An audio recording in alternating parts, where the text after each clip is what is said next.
Hello friends, नमस्कार। Welcome to my channel. बहुत बहुत स्वागत है आप लोगों का हमारे चैनल एजुकेशनल एकेडमी पर। तो सबको गुड इवनिंग, सबको नमस्कार। जल्दी से जुड़ जाएं और जल्दी से सेशन को शेयर कर दीजिए। ठीक है, तो हम लोग स्टार्ट करते हैं आज का सेशन। ठीक है, तो आज हमारा बहुत ही महत्वपूर्ण सेशन होने वाला है, तो जल्दी से जुड़ जाए। तो यहाँ पर देखिए, पहला क्वेश्चन है कि अंधा युग नाटक की समस्या क्या है। पारिवारिक समस्या है, युद्ध और उसके बाद की समस्या है, या फिर सामाजिक समस्या है, या फिर राजकाज की समस्या है। यहाँ पर इसका राइट आंसर क्या हो जाएगा?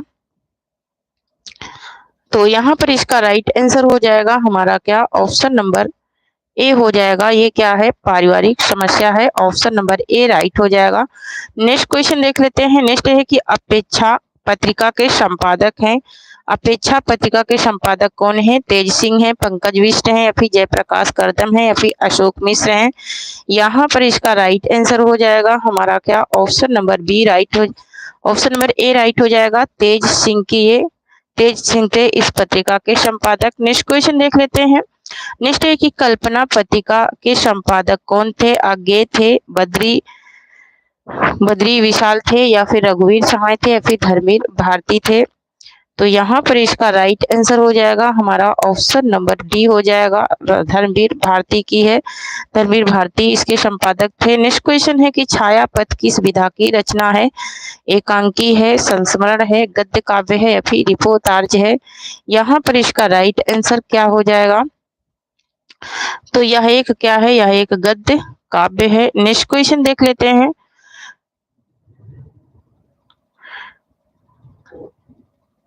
नेक्स्ट है कि भक्तन को कहा सीकरी सो काम, यह किस कवि की उक्ति है? नंददास की, परमानंद दास की, कुंभन दास की, या फिर तुलसीदास की। यहाँ पर इसका राइट आंसर हो जाएगा हमारा ऑप्शन नंबर सी, ये कुंभन दास की पंक्ति है। नेक्स्ट क्वेश्चन देख लेते हैं। नेक्स्ट है कि सही युग्म का चयन कीजिए। ठीक है, सही युग्म का चयन करना है, तो यहाँ पर भगवत शरण उपाध्याय विलायत यात्रा, ये बात बिल्कुल यहाँ पर ये इनका नहीं है। यहाँ पर देवेंद्र सत्यार्थी तूफानों के बीच, ये भी इनका नहीं है। तो यहाँ पर नेक्स्ट है कि रामवृक्ष बेनीपुरी हिमालय यात्रा, ये भी नहीं है इनका। मोहन राकेश आखिरी चट्टान, हाँ ये बिल्कुल सही है। ऑप्शन नंबर डी राइट हो जाएगा। नेक्स्ट क्वेश्चन देख लेते हैं।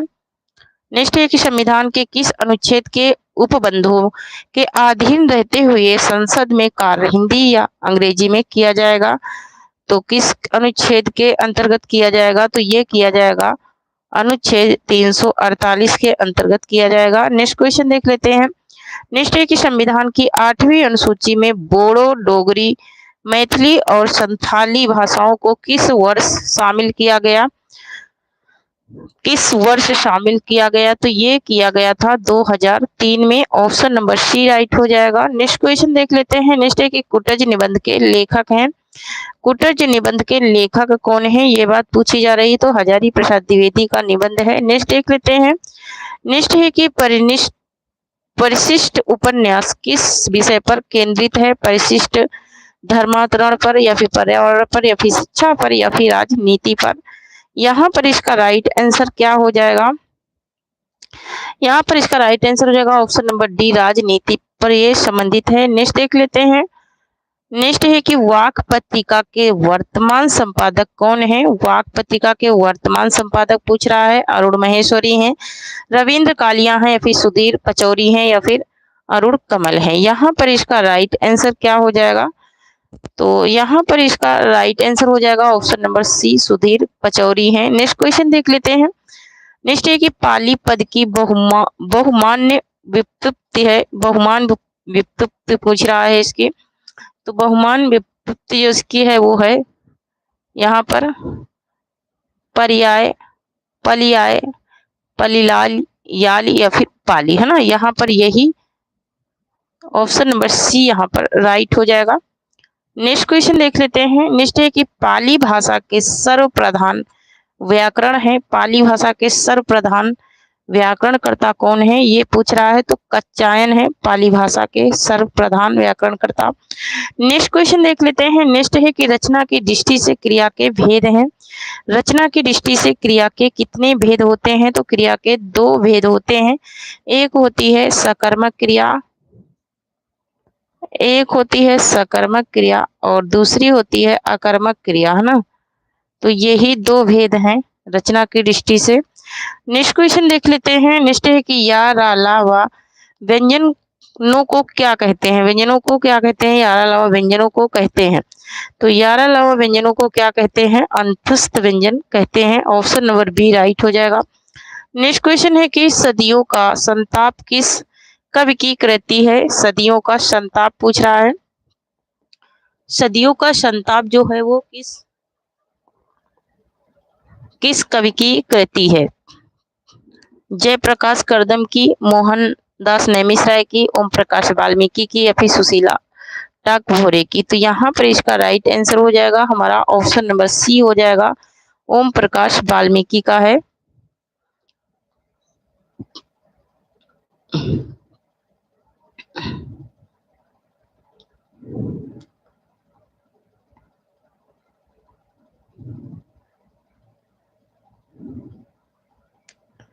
नेक्स्ट है कि मन्नू भंडारी ने अपनी किस कृति का स्वयं नाट्य रूपांतरण किया है? मन्नू भंडारी ने अपनी किस कृति का स्वयं नाट्य रूपांतरण किया है? आपका बंटी, महाभोज, यही सच है या फिर स्वामी।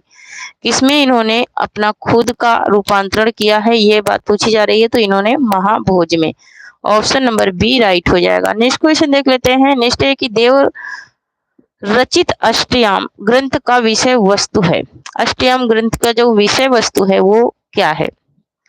यहाँ पर इसका राइट आंसर क्या हो जाएगा? आश्रयदाता, आजम शाह की प्रशस्ति, या फिर रसों का विवेचन, या फिर नायिका भेद, या फिर नायक नायिका के विविध विलासों का वर्णन। यहाँ पर इसका राइट आंसर क्या हो जाएगा? तो यहाँ पर इसका राइट आंसर हो जाएगा ऑप्शन नंबर डी, नायक नायिका के विविध विलासों का वर्णन हो जाएगा। नेक्स्ट लिख लेते हैं। नेक्स्ट है कि भारत सरकार के शिक्षा मंत्रालय के अधीन वैज्ञानिक और तकनीकी शब्दावली, क्या पूछा है? वैज्ञानिक और तकनीकी शब्दावली की स्थापना किस सन में हुई? 1960 में, 1961 में, 1962 में या फिर 1963 में? कब हुई थी ये स्थापना? तो यहाँ पर ये जो स्थापना हुई थी वो हुई थी 1961 में। Option number A B right हो जाएगा। नेक्स्ट क्वेश्चन है कि लाठी शब्द का अर्थ सहारा अर्थ विकास की किस प्रक्रिया के अंतर्गत होता है? ये अर्थ जो है विकास की किस प्रक्रिया के अंतर्गत होता है? अर्थापकर्ष के अंतर्गत, या फिर अर्थोत्कर्ष के अंतर्गत, या फिर मूर्तिकरण के अंतर्गत, फिर अमूर्तीकरण के अंतर्गत। तो ये किसके अंतर्गत होता है? यहाँ पर इसका राइट आंसर हो जाएगा ऑप्शन नंबर डी, अमूर्तीकरण के अंतर्गत होता है। नेक्स्ट क्वेश्चन देख लेते हैं। नेक्स्ट है कि डॉक्टर धीरेन्द्र वर्मा ने वैदिक ध्वनियों की संख्या मानी है। धीरेन्द्र वर्मा ने वैदिक ध्वनियों की संख्या कितनी मानी है, ये बात पूछी जा रही है। तीनों ने 13 स्वर, 39 व्यंजन, 13 स्वर, 39 व्यंजन और टोटल इन्होंने 52 वर्णमाला की संख्या मानी है। नेक्स्ट क्वेश्चन देख लेते हैं। नेक्स्ट है अकाल में सरस किस कवि का कविता संग्रह है? चंद्रकांत देवतले का, उदय प्रकाश का, केदारनाथ सिंह का या फिर राजेश जोशी का? यहाँ पर इसका राइट आंसर क्या हो जाएगा? तो यहाँ पर इसका राइट आंसर जो है वो हो जाएगा ऑप्शन नंबर सी हो जाएगा, केदारनाथ सिंह का है। नेक्स्ट क्वेश्चन देख लेते हैं। नेक्स्ट है हिंदी का पहला समाचार पत्र उदंत मार्टन प्रकाशित हुआ। उदंत मार्टन कब प्रकाशित हुआ था, ये बात पूछी जा रही है। तो ये प्रकाशित हुआ था कब? 1826 ईस्वी में प्रकाशित हुआ था। नेक्स्ट क्वेश्चन देख लेते हैं। आचार्य शुक्ल ने एडविन अर्नाल्ड के आख्यान काव्य लाइट ऑफ एशिया का बुद्ध चरित्र नाम से किस भाषा में अनुवाद किया? खड़ी बोली में, अवधी में, ब्रजभाषा में या फिर इनमें से कोई नहीं? यहाँ पर इसका राइट आंसर क्या हो जाएगा? क्वेश्चन नंबर 24 का राइट आंसर हो जाएगा ऑप्शन नंबर सी, ब्रज भाषा में। नेक्स्ट क्वेश्चन देख लेते हैं। नेक्स्ट क्वेश्चन है कि हंस पत्रिका का प्रकाशन कहाँ से हुआ? मुंबई से, बनारस से, दिल्ली से या फिर जयपुर से? यहाँ पर इसका राइट आंसर क्या हो जाएगा? तो यहाँ पर इसका राइट आंसर है वो ऑप्शन नंबर बी हो जाएगा, बनारस से होता था। नेक्स्ट क्वेश्चन है कि पद्मावत में कुल सर्गो खंडों की संख्या कितनी है? पद्मावत में तो पद्मावत में जो सर्गों की संख्या है वो है 57। ऑप्शन नंबर ए राइट हो जाएगा। नेक्स्ट क्वेश्चन है कि ब्रजभाषा ही न अनुमानो ऐसे ऐसे कबिन की बानी हो सो जानिए यह किस कवि की उक्ति है। ये किस कवि की उक्ति है? भारतेंदु की है, भिखारी दास की है, देव की है या फिर पद्माकर की है। यहाँ पर इसका राइट आंसर क्या हो जाएगा? क्वेश्चन नंबर 27 का राइट आंसर हो जाएगा ऑप्शन नंबर बी, भिखारी दास की है। नेक्स्ट क्वेश्चन देख लेते हैं। नेक्स्ट वोल्गा से गंगा विधा की दृष्टि से है। विधा की दृष्टि से कौन सी विधा है ये पूछ रहा है। नाटक है, कथा है, निबंध संग्रह है, फिर यात्रा संस्मरण है। यहाँ पर इसका राइट आंसर क्या हो जाएगा? तो क्वेश्चन नंबर 28 का राइट आंसर हो जाएगा ऑप्शन नंबर बी। यह क्या है? कथा है, मतलब की कहानी है। नेक्स्ट है कि आचार्य रामचंद्र शुक्ल ने किस रचना को ध्वनि काव्य माना है? सूरकृत, भ्रमर गीत को, या फिर सूर सागर को, या फिर सूर सारावली को, या फिर साहित्य लहरी को। यहाँ पर इसका राइट आंसर क्या हो जाएगा? क्वेश्चन नंबर 29 का राइट आंसर हो जाएगा ऑप्शन नंबर ए, सूरकृत भ्रमर गीत को माना है। नेक्स्ट क्वेश्चन है कि झोपड़ी से राजभवन तक के लेखक कौन है? झोपड़ी से राजभवन तक के लेखक कौन है? नैमिष राय है, माता प्रसाद है, कमल भारती है, फिर सूरजपाल चौहान है। यहाँ पर इसका राइट आंसर क्या हो जाएगा? क्वेश्चन नंबर 30 का राइट आंसर हो जाएगा ऑप्शन नंबर बी हो जाएगा, माता प्रसाद का है। नेक्स्ट क्वेश्चन देख लेते हैं। नेक्स्ट है कि राजभाषा नियम 1976 में कुल कितने नियम हैं? 1976 में कुल कितने नियम हैं ये बात पूछी जा रही है। तो कुल 12 नियम है, ऑप्शन नंबर सी राइट हो जाएगा। नेक्स्ट क्वेश्चन देख लेते हैं।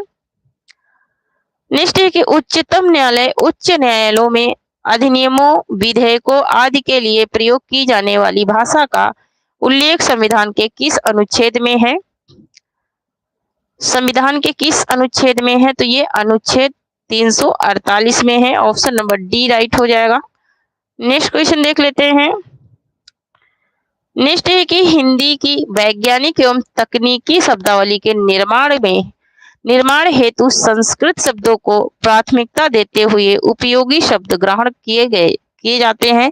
हिंदी भाषा में, मराठी भाषा में, बांग्ला भाषा में, फिर सभी मान्यता प्राप्त भारतीय भाषाओं में किस में माने जाते हैं? तो यहाँ पर इसका राइट आंसर क्या हो जाएगा?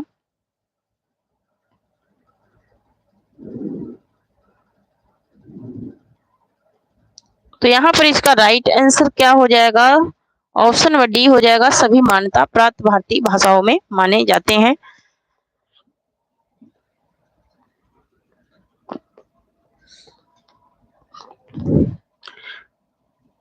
नेक्स्ट क्वेश्चन देख लेते हैं। नेक्स्ट है कि मानक हिंदी व्याकरण में कारक वह व्याकरण कोटि है जो कार्य संपादित करने वालों की सूचना देती है, संज्ञा सर्वनाम के कार्यवाची प्रकार को बतलाती है, उद्देश्य विधेय पदों को जोड़ती है, संज्ञा अथवा सर्वनाम पद का क्रियापद से संबंध व्यक्त करती है। इसमें कौन सा इनका संबंध है? किसका?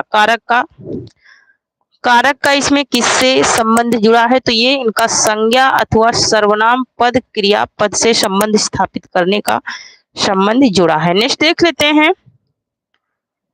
नेक्स्ट है कि साक्षात रस मूर्ति किस कवि को कहा जाता है? तुलसीदास को, सूरदास को, घनानंद को, या फिर रसखान को। किस कवि को कहा जाता है साक्षात रस मूर्ति? ये बात पूछी जा रही है। तो यहाँ पर इसका राइट आंसर हो जाएगा ऑप्शन नंबर सी, घनानंद को कहा जाता है।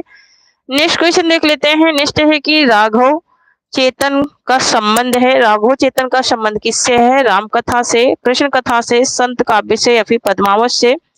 यहाँ पर इसका राइट आंसर क्या हो जाएगा?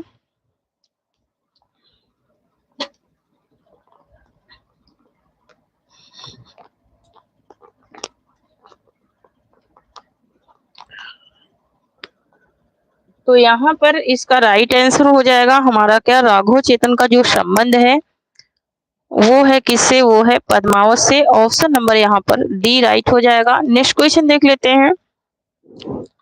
नेक्स्ट है कामायनी के आनंदवाद से का दार्शनिक आधार है। कामायनी के आनंदवाद का दार्शनिक आधार क्या है? ये बात पूछी जा रही है। अद्वैतवाद है, शैवागम है, रहस्यवाद है या फिर विशिष्टाद्वैत है। तो यहाँ पर इसका राइट आंसर हो जाएगा ऑप्शन नंबर डी, विशिष्टाद्वैत है। नेक्स्ट क्वेश्चन देख लेते हैं, बिहारी सतसई की प्रसिद्धि का प्रमुख कारण है। तो बिहारी सतसई की प्रसिद्धि का प्रमुख कारण है कल्पना की समाहार शक्ति। नेक्स्ट क्वेश्चन देख लेते हैं, बूंदी नरेश महाराज भाव सिंह का आश्रित कवि निम्नलिखित में से कौन था। थोड़ा सा शेयर कर दीजिए, बस यही थोड़ी सी विनती है, ठीक है। बिहारी हैं, बोधा हैं, मतीराम हैं या फिर ठाकुर हैं। यहाँ पर इसका राइट आंसर क्या हो जाएगा। क्वेश्चन नंबर 39 का राइट आंसर हो जाएगा ऑप्शन नंबर सी, मतीराम है। नेक्स्ट क्वेश्चन देख लेते हैं, नेक्स्ट है कि कामता प्रसाद गुरु का हिंदी व्याकरण विषयक ग्रंथ जो नगरी प्रचारी सभा काशी से प्रकाशित हुआ था उसका नाम था, उसका नाम क्या था। हिंदी का सरल व्याकरण, हिंदी का प्रामाणिक व्याकरण, हिंदी व्याकरण या फिर हिंदी का व्यवहारिक व्याकरण। यहाँ पर क्वेश्चन नंबर 40 का राइट आंसर क्या हो जाएगा। तो यहाँ पर क्वेश्चन नंबर 40 का राइट आंसर हो जाएगा ऑप्शन नंबर सी, हिंदी व्याकरण हो जाएगा। नेक्स्ट क्वेश्चन देख लेते हैं, नेक्स्ट है कि देवनागरी लिपि का विकास किस लिपि में हुआ है।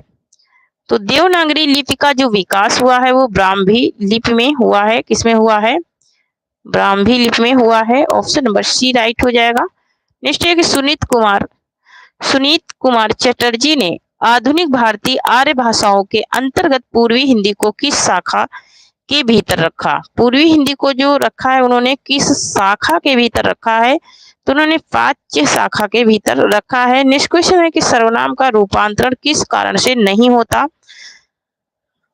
तो सर्वनाम का जो रूपांतरण नहीं होता है वो किस कारण से नहीं होता है। तो ये लिंग के कारण नहीं होता है। नेक्स्ट क्वेश्चन देख लेते हैं, हिंदी के सर्वनाम में कारक के कितने भेद होते हैं। हिंदी के सर्वनाम में कारक के कितने भेद होते हैं। तो कारक के यहाँ पे जो भेद होते हैं वो होते हैं कितने भेद, 8 भेद होते हैं। ऑप्शन नंबर ए राइट हो जाएगा। नेक्स्ट क्वेश्चन देख लेते हैं, नेक्स्ट है कि हिंदी का प्रथम व्याकरण लिखने वाले विद्वान हैं। हिंदी का प्रथम व्याकरण लिखने वाले विद्वान कौन से हैं। तो जेजुआ केटलर हैं हिंदी का प्रथम व्याकरण लिखने वाले विद्वान। नेक्स्ट है कि हिंदी के प्रथम समाचार पत्र का स्वरूप कैसा था। तो प्रथम समाचार पत्र का जो स्वरूप था वो कैसा था, ये बात पूछी जा रही है। तो वो कैसा था, साप्ताहिक था। ऑप्शन नंबर डी राइट हो जाएगा। नेक्स्ट क्वेश्चन देख लेते हैं, नेक्स्ट एक निम्नलिखित शब्द युग्मों में कौन सा असंगत है।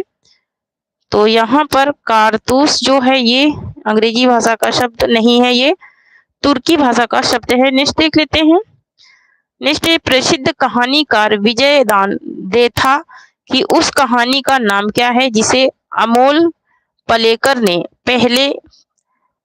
पहली नाम से फिल्म बनाई थी। दुविधा है, अनेको हिटलर है या फिर बनिया का चाकर है या फिर साधु की कमाई। यहाँ पर इसका राइट आंसर क्या हो जाएगा, ऑप्शन नंबर ए राइट हो जाएगा, दुविधा है। नेक्स्ट क्वेश्चन देख लेते हैं, नेक्स्ट है कि अरूप का कवि कहते हैं। अरूप का कवि किसे कहते हैं। तो यहाँ पर अरूप का कवि कहते हैं विद्यापति को। ऑप्शन नंबर बी राइट हो जाएगा, अरूप का कवि विद्यापति को कहते हैं। नेक्स्ट देख लेते हैं, नेक्स्ट है कि भारतेंदु हरिश्चंद्र के निम्नांकित नाटकों में से कौन सा उनका मौलिक नाटक नहीं वरना अनुदित नाटक है। मौलिक नाटक ना होकर के अनुदित नाटक कौन सा है, किसका, भारतेंदु का, ये बात पूछी जा रही। तो यहाँ पर जो रत्नावली है ये इनका अनुदित नाटक है, बाकी ये सारे तीनों का तीनों क्या है, मौलिक नाटक है। नेक्स्ट क्वेश्चन देख लेते हैं, नेक्स्ट है कि मानक स्वर कितने होते हैं। मानक स्वरों की संख्या कितनी होती है, सॉरी मानक स्वरों की संख्या नहीं, मानक स्वर पूछ रहा है, ठीक है। तो मानक स्वर जो होते हैं वो होते हैं कितने, 8 होते हैं। नेक्स्ट क्वेश्चन देख लेते हैं, नेक्स्ट है कि किस विद्वान ने देवनागरी लिपि के स्थान पर रोमन लिपि स्वीकार करने का सुझाव दिया है। रोमन लिपि स्वीकार करने का सुझाव किसने दिया है, ये बात पूछी जा रही है। तो ये सुनीत कुमार चटर्जी ने दिया है। नेक्स्ट क्वेश्चन देख लेते हैं, नेक्स्ट है माटी की मूर्ति शीर्षक से रेखा चित्र किस लेखक ने लिखा है। तो ये किस लेखक ने लिखा है, ये लिखा है रामवृक्ष बेनीपुरी ने। ऑप्शन नंबर डी राइट हो जाएगा, नेक्स्ट क्वेश्चन है कि परिंदे कहानी को हिंदी की पहली कहानी किस आलोचक ने माना है? हिंदी की पहली कहानी परिंदे को किसने माना है? तो वो माना है डॉक्टर नामवर सिंह ने। ऑप्शन नंबर ए राइट हो जाएगा। नेक्स्ट क्वेश्चन है कि मित्र संवाद पत्र साहित्य किनके बीच लिखे गए पत्रों का संग्रह है? तो ये किनके बीच लिखे गए पत्रों का संग्रह है, ये बात पूछी जा रही थी। रामविलास शर्मा और केदारनाथ अग्रवाल के बीच लिखे गए पत्रों का संग्रह है। नेक्स्ट है कि लगता नहीं है दिल मेरा आत्मकथा की लेखिका कौन है? आत्मकथा की लेखिका कौन है? तो वो है कौन?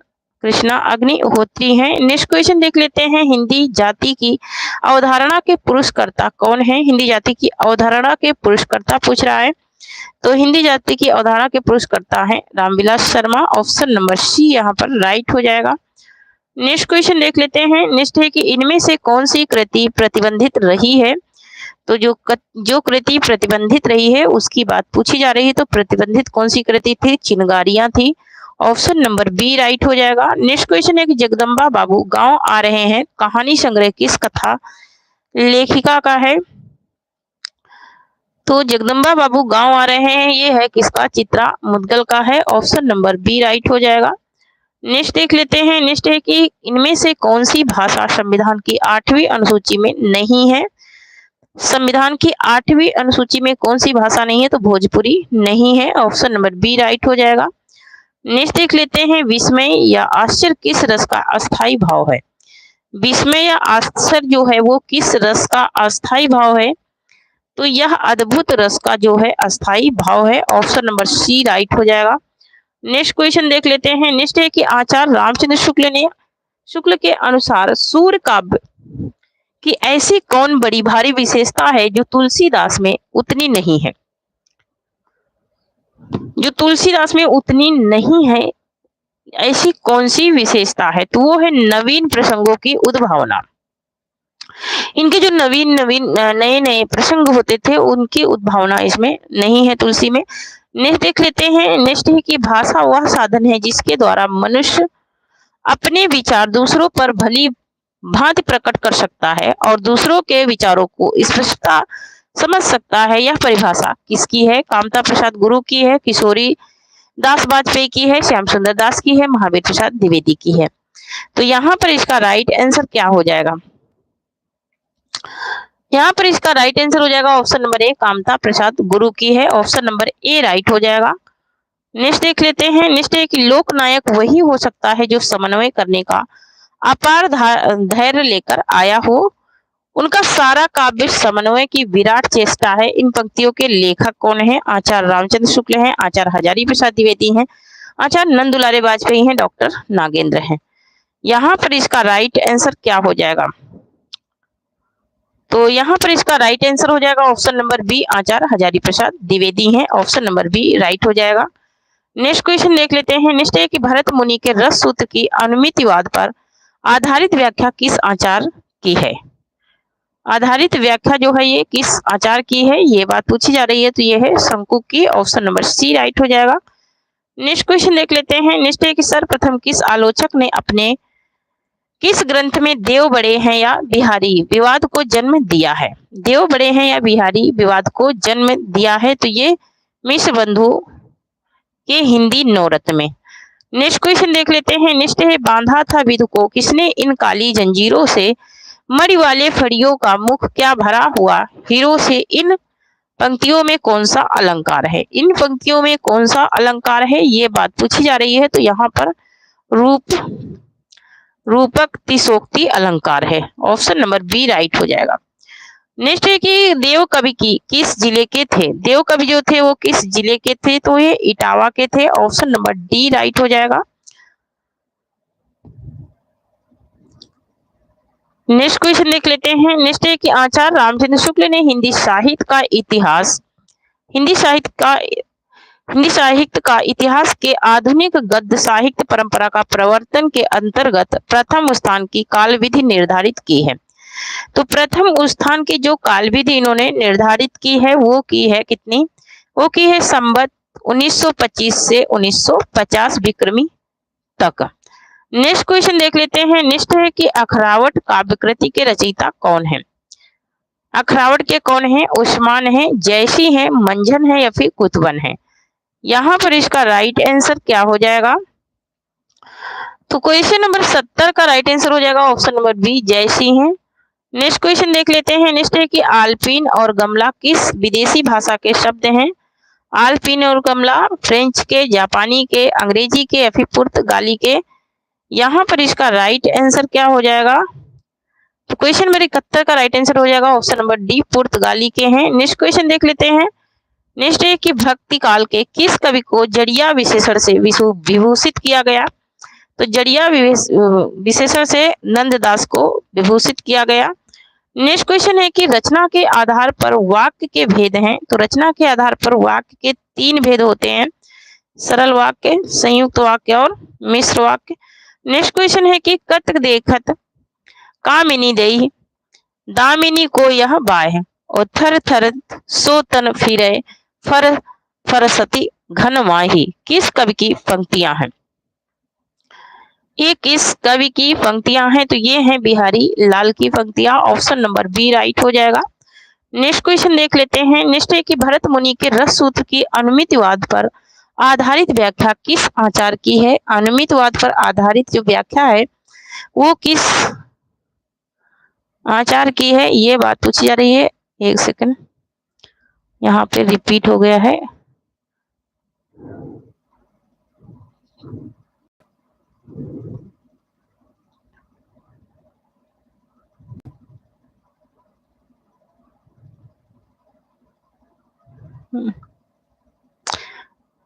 तो यहाँ पर देखिए, हिंदी के मध्यकाल का भक्ति आंदोलन भारतीय चिंतन धारा का स्वाभाविक विकास है, यह किस कवि की पंक्ति है? ये किस कवि की पंक्ति है? क्वेश्चन नंबर 75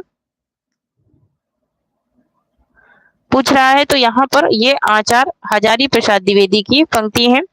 नेक्स्ट क्वेश्चन है कि दंडी के काव्यशास्त्री ग्रंथ का नाम है। दंडी के काव्यशास्त्री ग्रंथ का जो नाम है वो क्या है? तो दंडी का काव्यशास्त्री ग्रंथ है काव्यादर्श।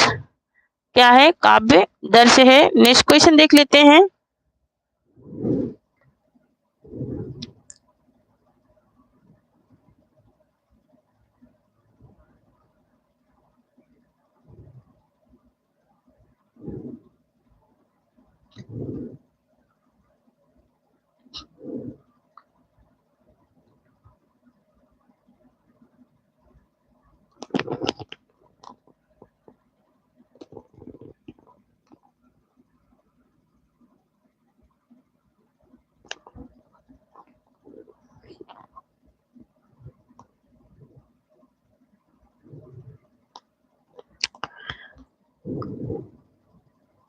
नेक्स्ट क्वेश्चन है कि सन 1954 में प्रकाशित नई कविता पत्रिका के संपादक थे।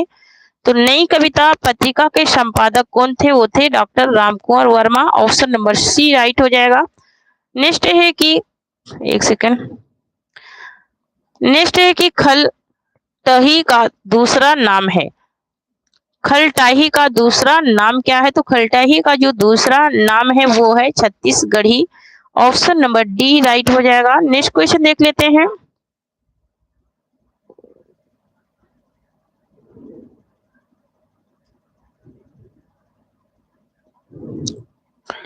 नेक्स्ट है कि स्वनिम का अर्थ है। स्वनिम का अर्थ क्या है, ये बात पूछी जा रही। तो स्वनिम का जो अर्थ है वो है ध्वनि। ऑप्शन नंबर डी राइट हो जाएगा। नेक्स्ट क्वेश्चन है कि गोस्वामी तुलसीदास ने रघुनाथ गाथा रामचरितमानस की रचना किस उद्देश्य से की? रघुनाथ गाथा रामचरितमानस की जो रचना इन्होंने की वो स्वतः सुखाय के लिए की है। नेक्स्ट क्वेश्चन है कि विरुद्धों का सामंजस्य विषयक सिद्धांत किसने प्रतिपादित किया? तो ये प्रतिपादित करने वाले कौन थे? रामचंद्र शुक्ल थे। ऑप्शन नंबर सी राइट हो जाएगा। नेक्स्ट है कि किस सूफी कवि की रचना में दोहा चौपाई के स्थान पर बरवे चौपाई छंद का प्रयोग हुआ है? बरवे चौपाई छंद का प्रयोग हुआ है। तो ये किसके स्थान पर हुआ है? ये नूर मोहम्मद ने किया है। नेक्स्ट क्वेश्चन देख लेते हैं। भट्ट लोलट द्वारा प्रतिपादित मत कौन सा है? तो भट्ट लोलट द्वारा जो प्रतिपादित मत है वो है उत्पत्तिवाद। नेक्स्ट क्वेश्चन देखते हैं। नेक्स्ट है कि काव्य शोभा करान धर्मालंकारात प्रच्छेदे उक्ति के लेखक कौन है? तो इस कथन के लेखक कौन है? तो वो है दंडी। ऑप्शन नंबर डी राइट हो जाएगा। नेक्स्ट क्वेश्चन देख लेते हैं। नेक्स्ट है कि सदल मिश्र की भाषा की विशेषता है। तो सदल मिश्र की भाषा के इसकी विशेषता है पूर्वीपन की। नेक्स्ट क्वेश्चन देख लेते हैं। कविता की तीसरी आंख के रचनाकार कौन है? तो कविता की तीसरी आंख किसकी रचना है, ये बात पूछी जा रही है। तो ये प्रभाकर चौधरी की रचना है कविता की तीसरी आंख। नेक्स्ट क्वेश्चन देख लेते हैं। नेक्स्ट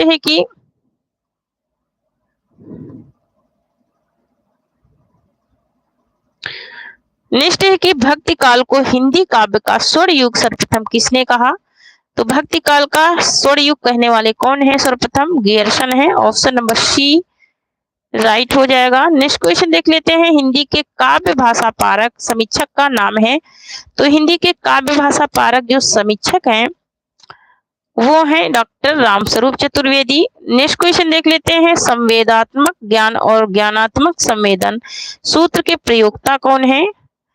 इन सूत्रों के प्रयोक्ता कौन है? तो वो है Muktibodh. Option number C right हो जाएगा। नेक्स्ट क्वेश्चन देख लेते हैं। नेक्स्ट है कि आचार्य रामचंद्र शुक्ल ने किस कवि को कठिन काव्य का प्रेत कहा है? तो ये केशव दास को इन्होंने कहा है। नेक्स्ट क्वेश्चन है कि वाक्यम रसात्मक काव्यम काव्य परिभाषा के प्रस्तोता कौन है? तो ये काव्य परिभाषा के जो प्रस्तोता है वो है आचार्य विश्वनाथ। नेक्स्ट क्वेश्चन देख लेते हैं। नेक्स्ट है तुलसीदास चंदन घिसे के लेखक कौन है? तो तुलसीदास चंदन घिसे हरिशंकर परिशाई का है। नेक्स्ट क्वेश्चन देख लेते हैं। कुट्टी चातन नाम से हिंदी के किस साहित्यकार ने निबंध लिखे हैं? कुट्टी चातन के नाम से। तो कुट्टी चातन के नाम से निबंध लिखने वाले कौन है? तो आगे हैं। ऑप्शन नंबर ए यहाँ पर राइट हो जाएगा। नेक्स्ट क्वेश्चन देख लेते हैं। बांगरू किस उपभाषा वर्ग की बोली है? तो बांगरू जो है वो पश्चिमी हिंदी की बोली है। नेक्स्ट क्वेश्चन देख लेते हैं। नेक्स्ट है उदय भानचरित के लेखक हैं। तो उदय भानचरित के लेखक हैं इंशाल्लाह खां। ऑप्शन नंबर डी राइट हो जाएगा। नेक्स्ट क्वेश्चन देख लेते हैं। अमन का राग के लेखक कौन है? तो अमन का राग किसका है? शमशेर बहादुर सिंह का है। ऑप्शन नंबर सी राइट हो जाएगा। नेक्स्ट क्वेश्चन देख लेते हैं। कालक्रमानुसार इन रचनाओं का सही अनुक्रम इंगित कीजिए। ठीक है, कालक्रम के अनुसार इनका सही अनुक्रम बताना है। तो यहाँ पर देखिए मृगावती, पद्मावत, मधुमालती और चित्रावली। ऑप्शन नंबर डी जो है ये इनका कालक्रम अनुसार सही अनुक्रम है। नेक्स्ट देख लेते हैं।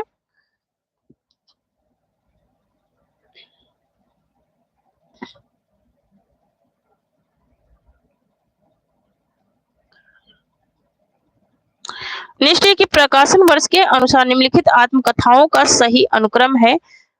मुड़ मुड़ कर देखता हूँ, आज के अतीत, अर्ध कथानक, टुकड़े टुकड़े दास्तान या फिर टुकड़े टुकड़े दास्तान, अर्ध कथानक, आज के अतीत, मुड़ मुड़ के देखता हूँ, आज के अतीत, टुकड़े टुकड़े दास्तान, आज के अतीत, मुड़ मुड़ कर देखता हूँ, अर्ध कथानक, टुकड़े टुकड़े दास्तान, आज के अतीत, मुड़ मुड़ के देखता हूँ। यहाँ पर इसका राइट आंसर क्या हो जाएगा? यहाँ पर इसका राइट आंसर क्या हो जाएगा? सही क्रम बताना है इसका भी। तो ऑप्शन नंबर डी राइट हो जाएगा। यहाँ पर ऑप्शन नंबर डी राइट हो जाएगा। अर्ध कथानक, टुकड़े टुकड़े दास्तान, आज के अतीत, मुड़ मुड़ कर देखता हूँ। नेक्स्ट क्वेश्चन देख लेते हैं। नेक्स्ट है कि स्पर्श व्यंजनों को उच्चारण स्थान के आधार पर कितने वर्गों में बांटा गया है? उच्चारण स्थान के आधार पर कितने वर्गों में बांटा गया है, ये बात पूछी जा रही है। तो इनको 5 वर्गों में बांटा गया है ना। नेक्स्ट देख लेते हैं। नेक्स्ट है कि प्रकाशन वर्ष के अनुसार निम्नलिखित महाकाव्यों का सही अनुक्रम बताइए। तो यहाँ पर महाकाव्य हैं, उनके सही अनुक्रम को बताना है। तो यहाँ पर देखिए प्रिय प्रवास, साकेत, कमायनी और उर्वशी, यही इसका क्या है? सही अनुक्रम हो जाएगा। ऑप्शन नंबर बी राइट हो जाएगा। नेक्स्ट क्वेश्चन देख लेते हैं। नेक्स्ट है कि रामनरेश त्रिपाठी ने हिंदी, उर्दू, बांग्ला और संस्कृत की लोकप्रिय कविताओं का संकलन कितने भागों में किया? 6 भाग में, 7 भाग में, 10 भाग में या फिर 8 भाग में? कितने भागों में किया है, तो ये करने वाले हैं कितने भागों में इन्होंने किया है, इन्होंने किया है 8 भाग में। ऑप्शन नंबर डी राइट हो जाएगा। नेक्स्ट है कि इनमें से कौन सा भाववाचक संज्ञा है। भाववाचक संज्ञा क्या है, तो यहाँ पर बचपन जो है ये भाववाचक संज्ञा है। नेक्स्ट क्वेश्चन है कि निजवाचक सर्वनाम का प्रयोग किस वाक्य में हुआ है। निजवाचक सर्वनाम का जो प्रयोग हुआ है वो किस वाक्य में हुआ है, तो यहाँ पर जो आप भला तो जग भला, आप भला तो जग भला, यह मेरी निजी पुस्तक है, आज अपनापन कहाँ है, अपनों से क्या छिपाना, ये हो जाएगा राइट आंसर। आप भला तो जग भला, यही हो जाएगा अपना निजवाचक। नेक्स्ट है कि भूतकाल के कितने भेद हैं, तो भूतकाल के भेद पूछ रहा है, तो भूतकाल के 6 भेद हैं। ऑप्शन नंबर सी राइट हो जाएगा। नेक्स्ट है कि कवि का स्त्रीलिंग शब्द क्या है, तो कवि का स्त्रीलिंग शब्द क्या हो जाएगा, कवयित्री हो जाएगा। ऑप्शन नंबर बी राइट हो जाएगा। नेक्स्ट है पवन का संधि विच्छेद क्या हो जाएगा, तो पवन का संधि विच्छेद हो जाएगा पो धन अन हो जाएगा। ऑप्शन नंबर सी राइट हो जाएगा। पोधन अन क्या हो जाएगा, पोधन अन हो जाएगा। नेक्स्ट क्वेश्चन देख लेते हैं। नेक्स्ट है यथाशक्ति में कौन सा समास है, तो यथाशक्ति में अव्ययी भाव समास है। नेक्स्ट क्वेश्चन देख लेते हैं। नेक्स्ट है कविता में मुक्त छंद का प्रयोग किसने प्रारंभ किया, तो मुक्त छंद का प्रयोग प्रारंभ किया था निराला जी ने। नेक्स्ट क्वेश्चन देख लेते हैं। नेक्स्ट है कि मधुर मधुर मेरे दीपक जल में कौन सा भाव व्यक्त हुआ है। मधुर मधुर मेरे दीपक जल, ये महादेवी वर्मा की पंक्तियां हैं और इसमें पूछ रहा है कि कौन सा भाव, तो यहाँ पर विरह और रहस्य का भाव व्यक्त हुआ है। नेक्स्ट देख लेते हैं। नेक्स्ट है कि हिमाद्रि तुंग श्रृंग से क्या है, क्या तात्पर्य है, ये बात पूछी जा रही है। हिमाद्रि तुंग श्रृंग से क्या तात्पर्य है, ये बात पूछी जा रही है यहाँ पर। तो यहाँ पर इसका राइट आंसर हो जाएगा ऑप्शन नंबर डी हो जाएगा, यह एक प्रणय गीत है। नेक्स्ट देख लेते हैं।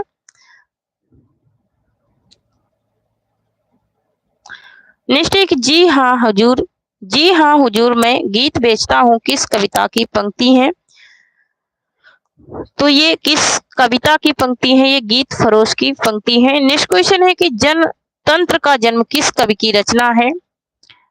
जनतंत्र का जन्म जो है ये किस कवि की रचना है, तो ये है दिनकर की रचना, जनतंत्र का जन्म। नेक्स्ट क्वेश्चन देखते हैं।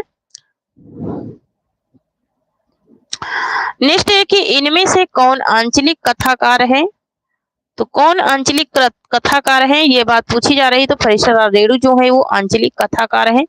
नेक्स्ट है कि अगलू चौधरी और जुम्मन शेख किस कहानी के पात्र हैं।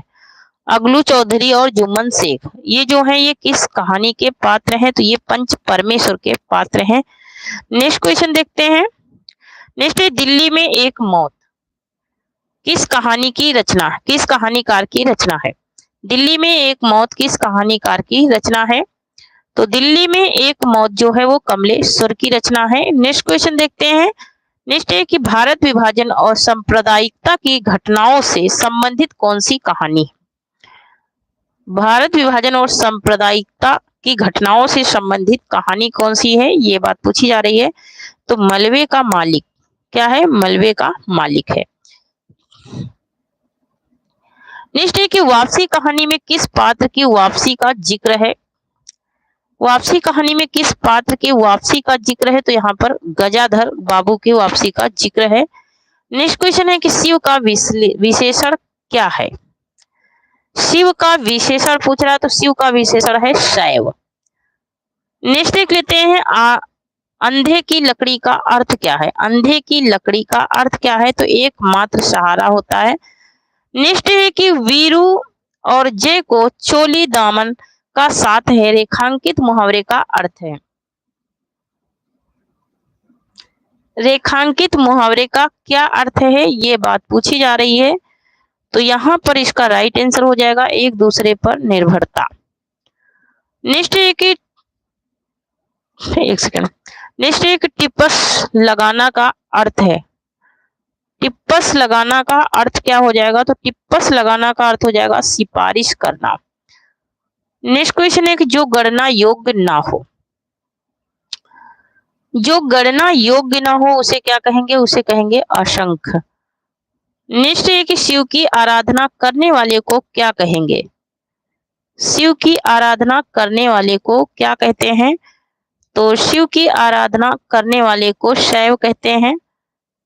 नेक्स्ट है कि किसी संस्था के 25 वर्ष पूरे होने पर होने वाले उत्सव के लिए शब्द है, उस उत्सव के होने के लिए एक शब्द क्या होता है, तो रजत जयंती होता है। नेक्स्ट देख लेते हैं उज्जवल का सही संधि विच्छेद क्या हो जाएगा, तो उज्जवल का जो सही संधि विच्छेद हो जाएगा वो क्या हो जाएगा, यहाँ पर ये बात पूछी जा रही है, तो उत धन ज्वल हो जाएगा, यह एक व्यंजन संधि है। तो थैंक यू फ्रेंड्स, आज के लिए इतना ही, तब तक के लिए जय हिंद जय भारत। हमने 125 क्वेश्चन कराने का वादा किया था और हमारे 125 क्वेश्चन कंप्लीट हो गए हैं। तो तब आज के लिए इतना ही, तब तक के लिए जय हिंद जय भारत। मिलती हूँ कल एक नए प्रैक्टिस के साथ में, चैनल में बने रहिए और जो लोग चैनल में आज नए आए हैं वो चैनल को सब्सक्राइब करके ही जाना है, और जो जिसको PDF चाहिए वो टेलीग्राम चैनल से जरूर जुड़िए। थैंक यू, जय हिंद जय भारत।